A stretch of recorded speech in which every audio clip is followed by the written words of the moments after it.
तौहीन election commission case के हवाले से तो बानी पीटीआई और फवाद चौधरी पर फर्द जुर्म एक बार फिर मुअख्खर हो गई। तौहीन इलेक्शन कमीशन की समाअत 27 दिसंबर तक मुलतवी। फवाद चौधरी की जानिब से तौहीन इलेक्शन कमीशन केस में ओपन ट्रायल की इस्तदा की गई। फवाद चौधरी बोले, हमें केस से मुतालिक कॉपियां फ्राहम नहीं की गई, ना ही हमारी दस्तावेजात अंदर आने दी गई। दस्तावेजात के बगैर नहीं बता सकते कि मुझ पर क्या क्या इल्जामात हैं। बानी चेयरमैन पीटीआई फवाद चौधरी पर फर्द जुर्म आयद ना हो सके। Member election commission Nisar Durrani ने तौहीन इलेक्शन कमीशन केस पर समाअत की है। इलेक्शन कमीशन के मेंबरान शाह महमूद जतोई, बाबर हेसन भरवाना और जस्टिस रिटायर अकरामुल्ला भी अदालत में मौजूद थे। आपको बताएं कि बानी चेयर जो पीटीआई हैं और फवाद चौधरी पर फर्द जुर्म को एक दफ़ा फिर मुअख्खर किया गया है।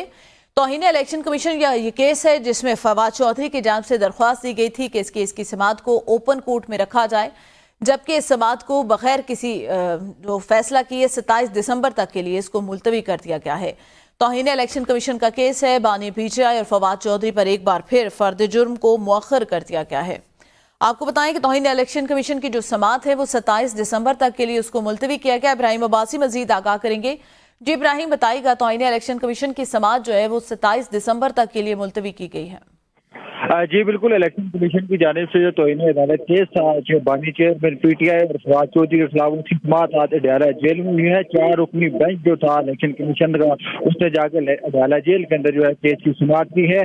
फवाद चौधरी की तरफ से, उनके वकील की तरफ से ये मौक़िफ़ अपनाया गया कि हमें अभी तक जो है वो नहीं बताया गया कि हमारे ऊपर क्या क्या इल्ज़ामात हैं, जिसके बाद इलेक्शन कमीशन की जो कार्रवाई जो आगे नहीं बढ़ा सका। जो फर्द जुर्म आयद करना था बुनियादी तौर पर इलेक्शन कमीशन की जानिब से, वो कार्रवाई अब 27 दिसंबर तक उसको मुलतवी कर दिया गया है। जी सही, बहुत शुक्रिया इब्राहिम।